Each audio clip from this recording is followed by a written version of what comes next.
السلام علیکم ورحمۃ اللہ وبرکاتہ۔ امید کرتی ہوں تمام طلباء و طالبات خیریت سے ہوں گے۔ ہم نے پچھلے سبق میں سورۃ الفاتحہ کا آغاز کیا تھا اور سورۃ الفاتحہ کے ہم نے 1 تا 4 آیات پڑھی اور اس کے مشق حل کیے تھے۔ آج کے سبق میں ہم اس کے بقیہ آیات میں سے آیت نمبر 5 اور 6 پڑھیں گے اور اس کا ترجمہ اور اس کی مشق کریں گے۔ آئیے اپنے درس کا آغاز کرتے ہیں۔ اعوذ باللہ من الشیطان الرجیم، بسم اللہ الرحمن الرحیم۔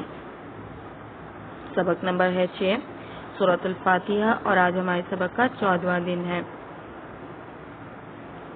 سورۃ الفاتحہ آیت نمبر 5، نئے الفاظ کے معنی: ایاک، صرف تیری ہی، نعبدو، ہم عبادت کرتے ہیں، و ایاک، و اور ایاک، صرف تجھ ہی سے، اور صرف تجھ ہی سے، نستعین، ہم مدد چاہتے ہیں۔ مکمل ترجمہ: ہم صرف تیری ہی عبادت کرتے ہیں اور صرف تجھ ہی سے مدد چاہتے ہیں۔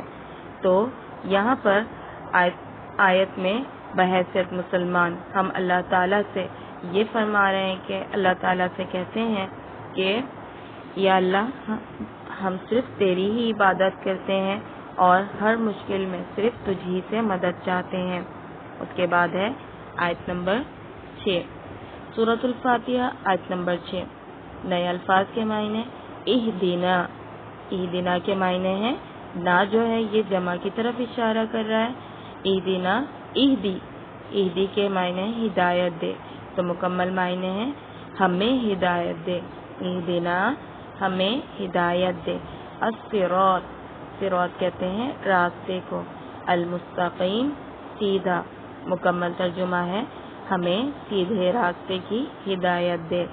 اب ہم آتے ہیں اسی کی مزید وضاحت۔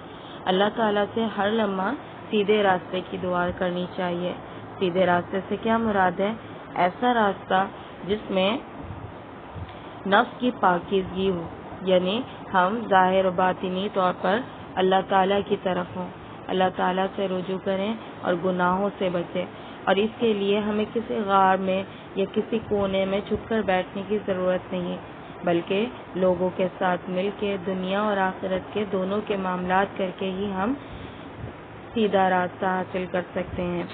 یہاں پر اللہ تعالیٰ فرما رہے ہیں کہ ساتھ میں ہر وقت ہر لمحہ ہدایت کی دعا اللہ تعالیٰ سے کرنی چاہیے، کیونکہ جو اللہ تعالیٰ سے ہدایت مانگتا ہے اللہ صرف اسی کو ہدایت دیتا ہے۔ یعنی نیک راستے پہ چلنے کی دعا اللہ تعالیٰ سے ہمیں ہر لمحے مانگنی چاہیے۔ اور سیدھا راستہ، جب ہم سیدھے راستے پہ چلیں گے تو بے شک ہم کہاں پہنچ جائیں گے؟ جی ہاں، ہم جنت کے راستے میں چلیں گے اور جنت میں پہنچ جائیں گے۔ اب ہم آتے ہیں اس سبق کی مشق کی طرف۔ صفحہ نمبر ہے 42۔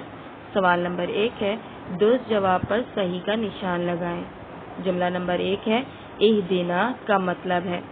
اہدنا کا مطلب ابھی ہم نے پڑھا تھا، پہلے آپ آپشن کو دیکھیے۔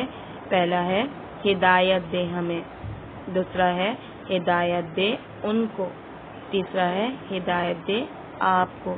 ان تینوں جوابات میں سے کون سا درست ہوگا؟ جی ہاں، نمبر 1، ہدایت دے ہمیں۔ جملہ نمبر 2 ہے نافرمانی سے بچنے اور سیدھے راستے پر چلنے سے کیا مراد ہے؟ نافرمانی سے بچنے اور سیدھے راستے پر چلنے سے کیا مراد ہے؟ 3 آپشن ہے آپ کے پاس۔ پہلا ہے خاص لوگوں کا راستہ، دوسرا ہے قرآن و سنت کا راستہ، اور تیسرا ہے عام لوگوں کا راستہ۔ تو ان تینوں آپشن میں سب سے درست جواب کیا ہوگا؟ جی ہاں، آپشن نمبر 2، قرآن و سنت کا راستہ۔ تیسرا جملہ ہے ہم ہمیشہ مدد مانگتے ہیں۔ پہلا ہے آپ کے پاس آپشن اللہ سے، دوسرا ہے جنوں سے، اور تیسرا ہے خاص لوگوں سے۔ جی ہاں، بے شک ہمیں جب بھی کسی مشکل میں ہمیں کسی کی ضرورت ہوتی ہے تو ہم کسے پکارتے ہیں؟ اللہ تعالیٰ کو، اور ہم ہمیشہ مدد مانگتے ہیں اللہ سے۔ جملہ نمبر 4 ہے نستعین کا مطلب ہے۔ نستعین کا مطلب ہم نے ابھی آیت کے ترجمے میں پڑھا تھا۔ 3 آپشن ہے آپ کے پاس، ہم مدد چاہتے ہیں، آپ مدد چاہتے ہیں، یا پھر ہم عبادت کرتے ہیں۔ جی ہاں، ان تینوں میں سے کون سا درست جواب ہے؟ جی ہاں، پہلا ہم مدد چاہتے ہیں. ہم نے چاروں جملے کو کر لیے. آپ کو صفائی کے ساتھ یہ کتاب ہی میں کرنا ہے. اب ہم آتے ہیں اگلے سوال کی طرف. یہ بھی صفحہ نمبر 42 میں ہی ہے.